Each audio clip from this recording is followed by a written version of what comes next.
My name is Frank Kodak, and today, July 14th, 2013, I'm pleased to have the opportunity to speak with a friend of many years, Michael G Chiorazzi, Associate Dean for Information Services, Director of the Law Library, and Professor of Law at the University of Arizona College of Law. He is also a 2012 inductee into the AALL Hall of Fame. Mike and I are sitting in a lovely suite at the Sheraton Hotel in Seattle, Washington, the site of the 2013 annual meeting of the American Association of Law Libraries. Mike, given our long friendship, not to mention the occasional runs we have taken during AALL annual meetings, it's a particular pleasure for me to speak with you as part of the Oral History of Law Librarianship project, a component of the Spinelli Law Library Reference Shelf on Hein Online. So welcome today. Thank you. Let's begin by learning a little about you personally. Can you tell us about your early life, where you were raised, your family, and what your childhood was like? And what does Mike Chiorazzi like to do when he is not working? What are some of your hobbies, passions, and pursuits outside of law librarianship? I grew up in New Jersey, in a blue-collar town, Woodridge, New Jersey, not too far from the Meadowlands complex. I'm the oldest of three boys. My father was a guidance counselor, music teacher, guidance counselor, then principal of the high school. My mom was an at-home mom until I got to high school, and then she started working in an insurance company. I always say that my parents were, when I ever hear stories about dysfunctional families, I just can't relate, because I had great parents, I had a great family, a great barge. I grew up more on my father's side of the family, they're Italian, and so I was much more in the Italian culture kind of thing, where it was just all about familia and you know, the big meals and all of that. And so I really had a wonderful time growing up. I couldn't have asked sort of for a better thing. I loved everything, but I went to high school in Jersey City, New Jersey, and that's, I got sort of the rougher side, an even rougher side of New Jersey. But so that, you know, that sort of what formed me, I think, a little bit. I always like to say I'm a liberal Chris Christie. So that's sort of my growing up. In terms of hobbies and things like that, I've always been a little bit of 7-year itches. I always say that I seem to get these periods where I'm really intense about something for 7 years, and then I move on to something else, and then I go back. So running has been one of those things that 3 times in my life I've become very serious about running. Once with triathlons, and I'm still, I've had a little bit of eye problems, so I wasn't able to run for about 9 months, and I gained a ton of weight, so it pisses me off. But I do like running. I've run 18 marathons and over 20 ultra marathons. I've done over 100 miles twice. I really enjoy the long distances. That's fun. I'm also really into music. I've gone to Bonnaroo, the music festival, the last 5 years. I'm going on a cruise in a little bit for another music cruise. So music is also sort of another passion of mine. And right now I seem to be really passionate about music, and I've got to get back into the running. I'm still running a little bit, but I need to, not the kinds of miles that I used to do. So those are my sort of 2 main hobbies and passions. I think is sort of music and running. Very good. Now that we know something about your personal life, can you tell us about your educational and professional training and perhaps your early career aspirations? How and when did you become interested in law librarianship? And what was it like to attend Marion Gallagher's law librarianship program at the University of Washington, probably the premier program in the country? I don't know how I came upon librarianship. I went to the University of Miami as a marine biology major. I was going to be the Italian Jacques Cousteau. That didn't work out, and I changed to English and political science because I could read out poolside. And so I love those courses where you had to read a lot of books. And so I went to law school just because when I graduated from college, I had a job in the New Jersey Office of Consumer Affairs, and I hated it. And I just spent time trying to think about where do I want to go, and the Northwest appealed to me, so I went to Gonzaga to law school and loved the Northwest. And then I worked, it's interesting, I worked in a bookstore in high school. I worked in the law library in college just because it was an easy job. You could study there when you weren't. I was either on the circulation desk or checking book bags as people left before the tattletale systems, and so I could study when I did that. And then when I went to law school, I also worked in the law library. And about my 2nd year of law school, in talking to the librarians, I was like, oh, whoa, this is a career, because I knew I didn't want to practice law I always say I stayed in law school I only stayed in law school in my first year because I met my wife there, and so I had a girlfriend in law school and I didn't have one anyplace else. And there was just thinking, I said, okay, I'll finish the year and then maybe I'll drop out. But then I came back but I was sort of looking for loopholes.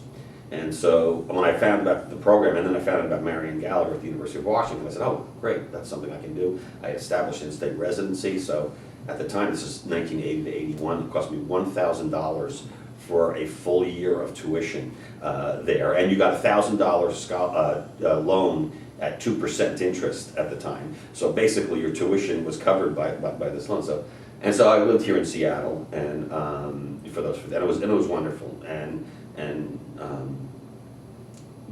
being there with Marion was wonderful. I remember not too long. I mean, I just fell under her spell. I remember not too long after meeting her. I said to which was my girlfriend at the time. I said, if Marion were 40 years younger, I'd leave you for her. She was just such a wonderful. She was funny. She was charming. I loved everything about her. And then the thing that was really great about the program was in January. I started in September or August, I guess.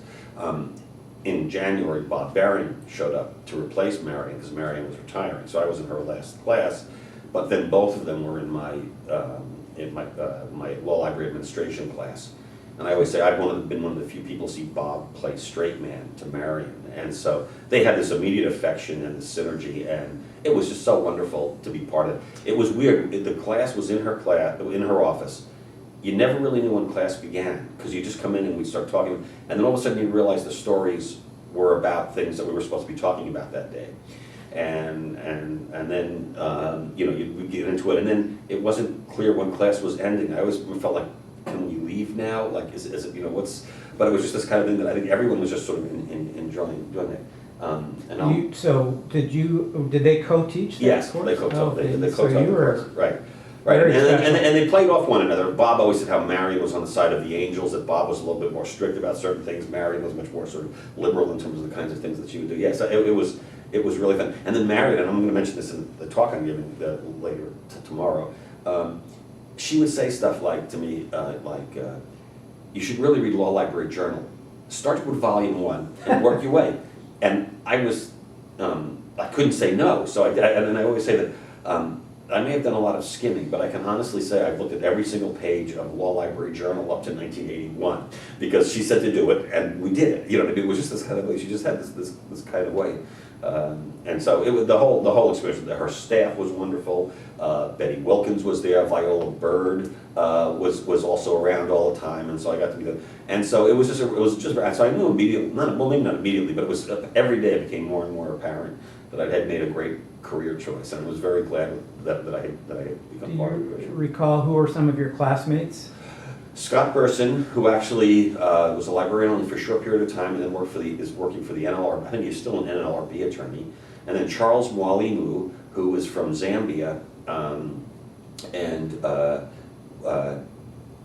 his SJD from one of the universities in D.C. I don't know if it was George Washington or American or somewhere. And then Sri Mamuji. Sri Mamuji is from Indonesia, and she's actually a professor of law now in Indonesia. I think she may still be a librarian, or she was the librarian, I'm not sure. So it was a real interesting group. As a matter of fact, one of the other funny, Marion, here's a job for you. She said to Scott Burson and I, you need to teach them more about American law. I want you to sit down with them and explain American law to them. And I was like, I don't understand American law. I'm supposed to, So, but they were very neat people. It was really a fun class, and like I said, everyone there was just phenomenal. Very good. So let's move on to your professional career. You got through the program, and obviously with great mentors there. But after you earned your master's in law librarianship, you became a reference librarian at Duke University Law Library, remaining there for 9 years. So tell us a little bit about your Duke experience, and including your responsibilities and experiences, but also something about the people with whom you worked. I guess I was really only there about 8 years. I think it was 81 to 89, but it was a great experience. What I realized now, at the time, Dick was the oldest member on the staff, but he's only about 5 or 6 years older. Dick Danner. Dick Danner. I'm sorry. That's okay. He was the director of the library. Dick Danner hired me and was there with Claire Germain, who's now the director of Florida, was at Janet Cinder joined us shortly after I was there, after I joined there, and she's now the director at Brooklyn Law School.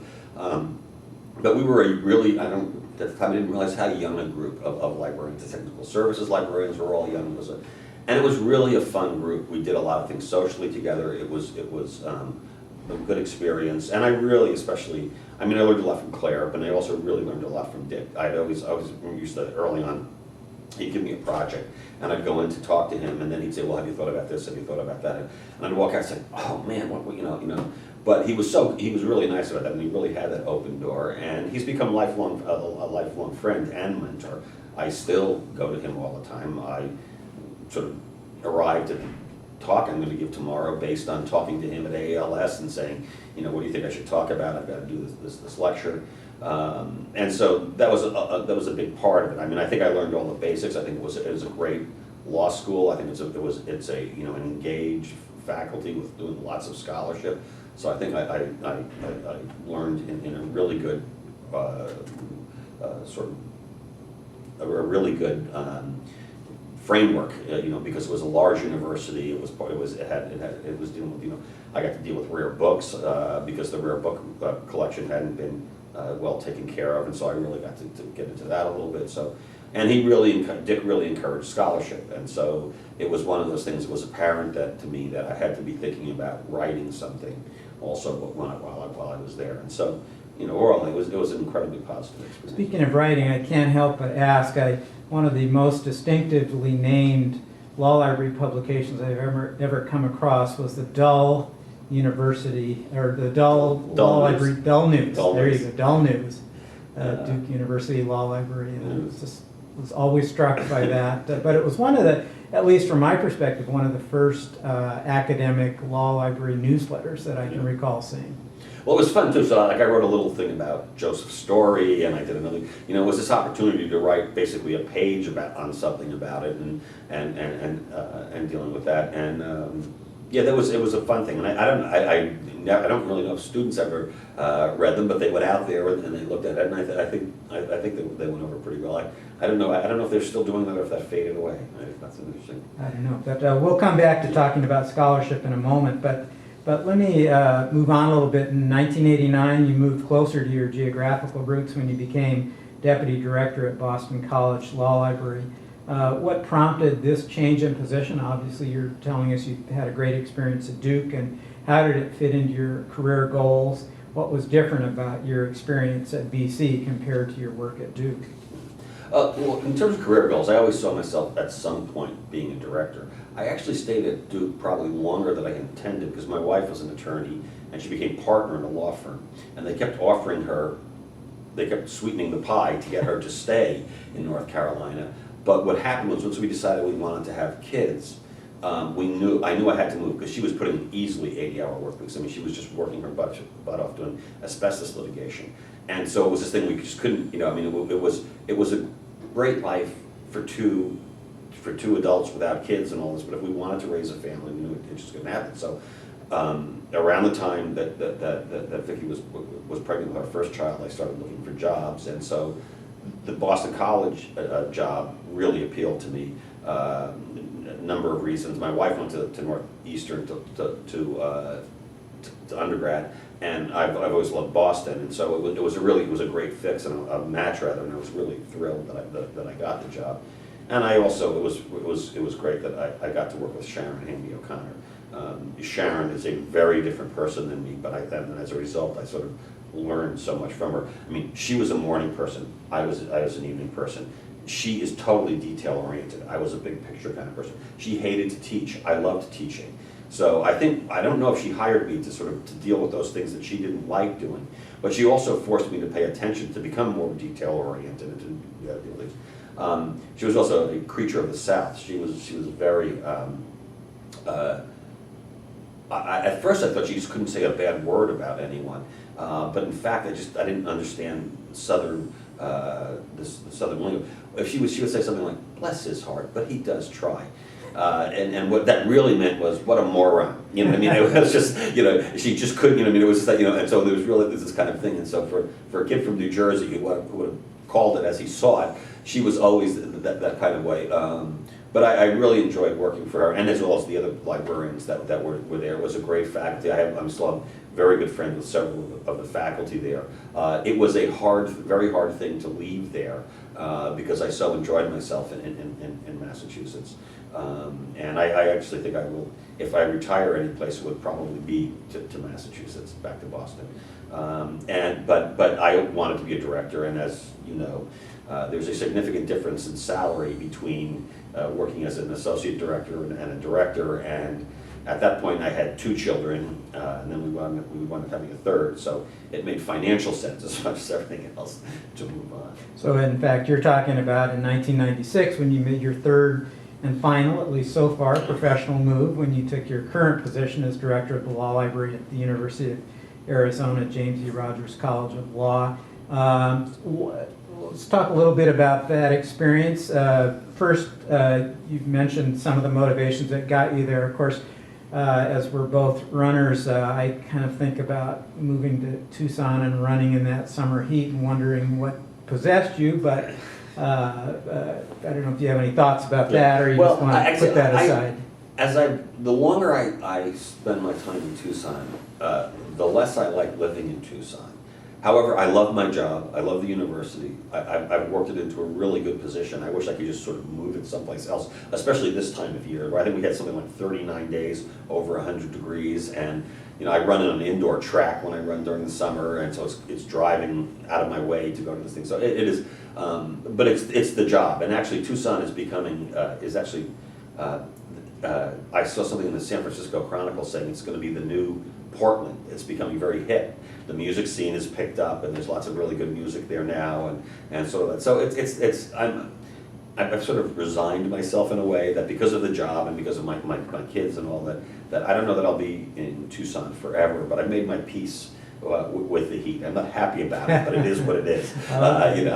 So. Well, as someone who moved from California into the humidity of the Midwest, I can appreciate that kind of looking at it from both sides. Let me ask you this about you talked about enjoying your job, but these are challenging times. So what has it been like to leading a major law library into the 21st century? And tell us a little bit about those challenges and perhaps the satisfactions of being a director in, quote, interesting times. Whenever people ask that kind of question, I always think of Jim Hunt, who was the governor of North Carolina when I was there. And there was an interviewer talking to him about all the challenges and how can you, aren't you? And he just looked at the interviewer and said, well, it's better than heavy lifting. I sort of look at it, it's better than heavy lifting. It has been challenging, but it's also been, it's actually not been that difficult. I mean, I think the way I've always looked at it is and I didn't know about, I thought about this before I knew what the tipping point was, but I always just tried to anticipate the tipping point. And I always said, once we're getting close to something, like I saw an example of it, wireless. When wireless was, we should go wireless and all these things. I was waiting to see, okay, let's wait until it really catches on, and then we're going to be a relatively early adapter, but not a adopter rather. But we're not going to be on the bleeding edge of change. I'm going to wait and see in terms of, and so I think I always tried to sort of do that, and I paid a lot of attention. I think I paid a lot of attention to the literature, talking to people, trying to get a sense of what was going on and anticipating that. The only thing that I think that I may have sort of been on the bleeding edge for was getting rid of subscriptions to the law reviews, the annotated codes, the reporters. I cut those, I think, before most people and relied on electronic, mainly because we're a small law school, and the budget was such that I wasn't getting increases, or the increases were slight, and I just thought there was greater value in a core of really good professionals to help the faculty rather than having materials, and the materials were so easily available.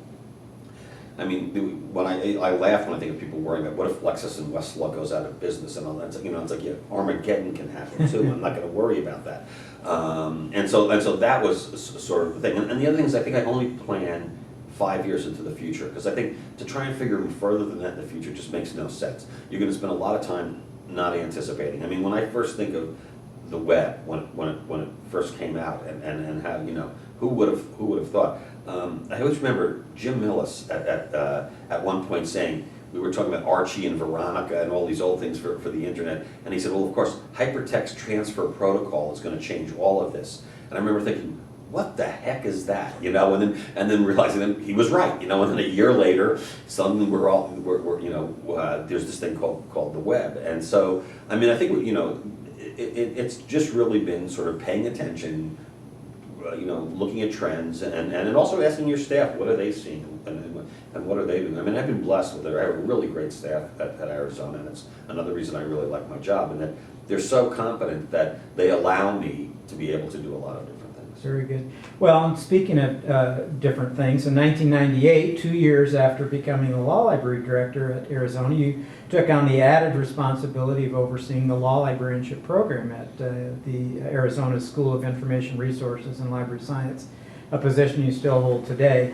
So mentioning this aspect of your career allows me to congratulate you. You've already touched upon it once or twice, but let's be more official. You've received AALL's 2013 Distinguished Lectureship Award, which is a great honor and certainly well deserved. So the title of your lecture, knowing you, I'm not sure what you'll talk about, but the title is Training the Next Generation of Law Librarians, the Past as Prologue. Can you give us a preview of a few of your thoughts on the training of future law librarians?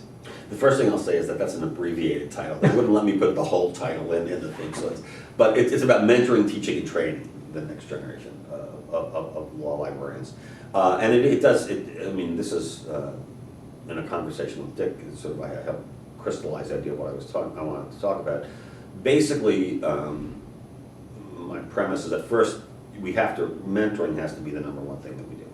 That without that, we're lost, because when it comes to the training of librarians, of law librarians anyway, increasingly that's got to be done on the job, because they're not getting the skill sets they need in library school anymore to be able to deal with that. The other thing is that library schools are changing in dramatic ways, and that while the education is interesting in terms of a lot of the things that they're doing, they're sort of searching for their soul. I mean, I think that, with the information schools and the kinds of things, they're trying to train, I think, people for a world that's developing and sort of ignoring the existing world of libraries. I get that. I understand that. They're doing some really interesting things, but they're guilty, I think, of trying to do too much with too small faculties. And also, they're facing the exact same problems that legal education is facing. Any complaint about legal education, it also applies to library school education. You have people who increasingly have never worked in a library teaching about libraries. You have people who are interested in interdisciplinary work and theoretical work rather than doctrinal or sort of practical kinds of information. You're dealing with a move to try and become more of an academic department rather than a professional school. They're looking for reduced teaching loads so that they can do more scholarship. You just go on and on. Everything that's going on in legal education, we've paid less attention to it. Also, enrollments are beginning to go down in library school, not as much as law schools, but they're beginning to go down, and I think that that's going to happen even further. And they're educating people, I think, for jobs that don't necessarily exist. I think one of the things that's a travesty is that they don't monitor how many of their grads actually get jobs like we do in law. And so, I mean, I know I have 3 MLSs on my staff that are in paraprofessional positions. A lot of people get their MLSs and never become librarians. And yet there's no real way of monitoring, at least the American Library and Information Science Educators group does some sort of thing about how many graduates a year and these kinds of things, and then about sort of salary, but they don't go to the granular level that law schools do. And so I think it's an interesting thing. I don't know what the answer is. I know that most of the people who seem to go to library school at the University of Arizona, because I always give this opening talk to them, and one of the things I'll often ask, because they ask for different kinds of libraries, and I'm on a panel, and I'll say, how many of you want to do this? How many of you want to be an academic librarian? How many and a lot of them want to be school librarians, a lot of them want to be public librarians, and those jobs are few and far between. Librarians in schools are some of the first positions to be cut when they're doing budget cuts. So it's an interesting dilemma. I don't know what the answer is. I think it's the old decent people working hard to try and do the best they can. And so that's sort of getting a little bit in, in terms of that. I think we need to be concerned that we need to do what we need to do because they're not going to give the new law librarians the kind of education that they need. So you talked about the importance of mentoring, and I'm wondering if the fellowship program that you've established and run at your law library is kind of fits into that goal. Absolutely. I mean, it's early on what I realized is I sort of created the program just because I realized if you work 20 hours a week for the University of Arizona, you got free tuition.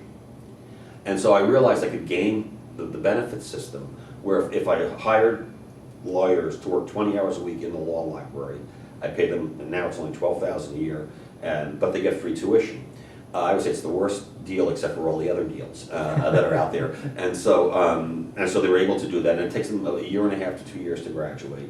And that was exactly it. There's this, I teach a law library practice and administration class. I teach a teaching legal research class where we develop syllabi, we do a lot of practice teaching, and then they actually teach in our boot camp. So the final was basically actually having to teach usually 1 or 2 sections of this 4-day legal research class that we offer. Your boot camp for your incoming first year students. No, this is a boot camp for after the summer, after the summer of the first year.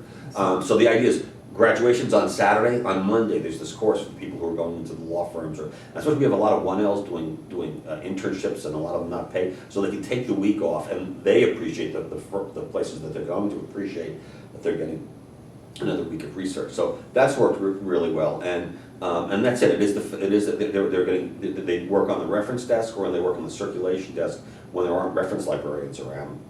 So they're getting a lot of, we get a lot of pro se patrons and attorneys and dealing with our students.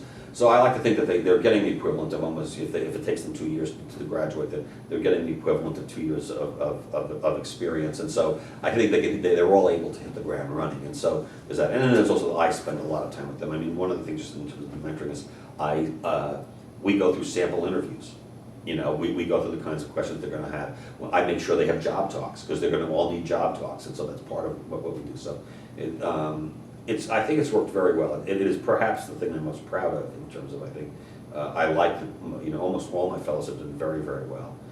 One went off to be a novelist or something like that. But anyway, so well, who knows? Right. Maybe Stephen King in the making. Right. And, yeah. Well, that's great. It really seems to me that that's a model program that has already had a big impact on the profession. So congratulations to you on that.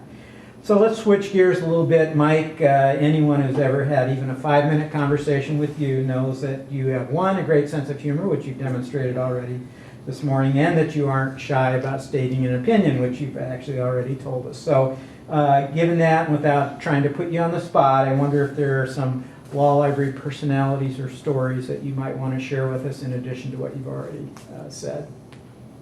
Oh geez, that's lots of stories, but I look forward to this meeting every year. I've only missed one AALL meeting, and that's because my wife was expecting any day for our second child. So other than that, I've been to the ball. I enjoy the thing of the mentoring and sort of seeing people here.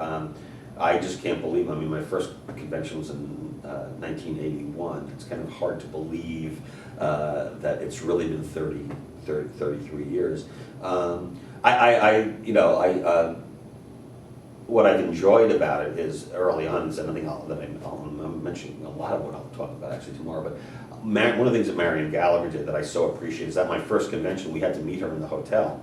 And then we were going to you'd walk around the convention hotel, and then you'd go into the exhibits, and she would stop anyone she would know, and she would introduce us. Yeah. So I got to meet people like Julius Mark and Betty Taylor, Dan Henke, Al Coco. There were all of these sort of I would say the second generation of law librarians, like sort of and so there was this interesting kind of thing. So immediately I got I got to meet a lot of people, and so that it was fun. I always felt comfortable here.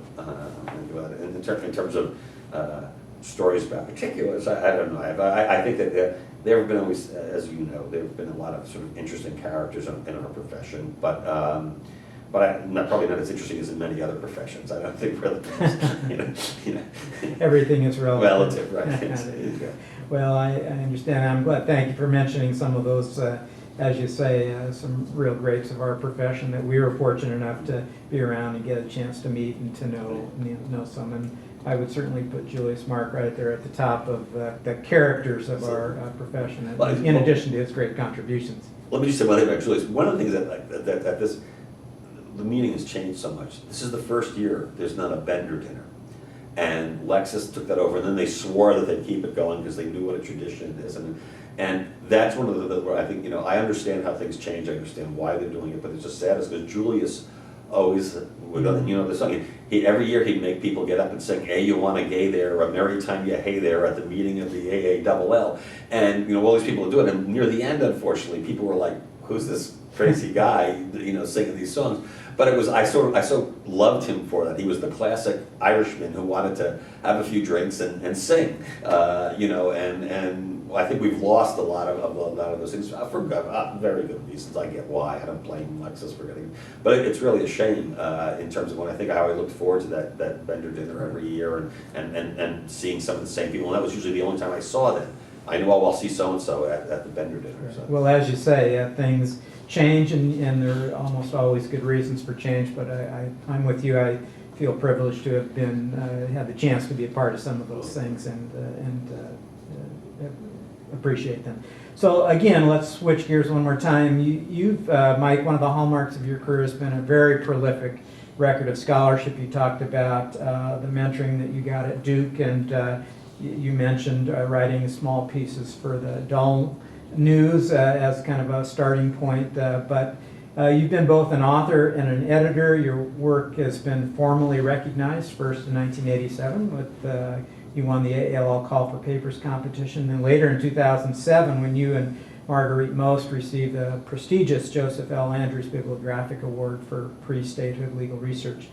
And, of course, both editors, you've served as editor of Legal Reference Services Quarterly, one of the profession's preeminent publications since 1999. So, can you describe a little bit about your scholarly agenda, what scholarship has meant to you, and the role it has played in your professional and personal development? I like to think I'm more of an enabler than a scholar. I haven't written all that much, given how long I've been a librarian. I've tried to. I struggle like everyone, and I struggle like everyone having the time. I've got this article that I've been trying to write for a while. I always say it's 150% done, and then it's become so big I've got to pare it down, and it's just become this sort of unmanageable thing on using metaphors to describe libraries and law libraries in particular. But it's tough because it's hard to find the time, and I've been lucky enough that I'm eligible for sabbaticals at the University of Arizona, but I kept getting pulled into other things, as we all do as administrators, and so I think it's hard to carve out the time, and I think it's becoming harder to carve out the time. And I think there's also this dual problem of when I took over Legal Reference Services Quarterly, the idea was that papers would just be 10 to 20 pages. The idea of short, more sort of pithy articles that sort of wouldn't be overwhelming. But in fact, what people wind up doing is writing more law review length articles, and so there are fewer articles and more pages in LRSQ, I think, than there used to be. But I think there's a real resurgence. I'm suddenly seeing a lot more articles. I think there are more people, I know it's because the institutions are what are requiring them, so that I think there's more of the expectation of publishing by people. Penny Hazelton in her program requires that all the students write a publishable This quality is at the University of Washington at the University program. of Washington program. A publishable quality article, and other than being too long, they're actually very good. They have to present them to the librarians there and their classmates, and so I get a decent number of papers for them, and I think more people are doing it. There's an odd thing going on, I think, where while library directors are increasingly not yet having the status that they once used to have, the staff's status has actually risen a little bit, I think, in many schools. And so I think you're seeing that there's more of an expectation of publishing. I mean, it's just like I've said, when I was interviewing for my first job, no one expected an entry-level person to be able to do a job talk. Now everyone insists on a job talk. Now, there are so many people now with law degrees sort of doing these things and coming from other backgrounds, that the idea of publishing isn't such a crazy idea to them, even if it's not required, and I think it's personally satisfying to them. So I think that we're seeing more of that, and I think also more law library directors, maybe because as a group we're still very baby boom rich, shall we say, that there's now the time or the perspective of being librarians for a while, where scholarship is something that that appeals to them. So that may be it, but I'm seeing much more and better quality stuff, I think, than I saw.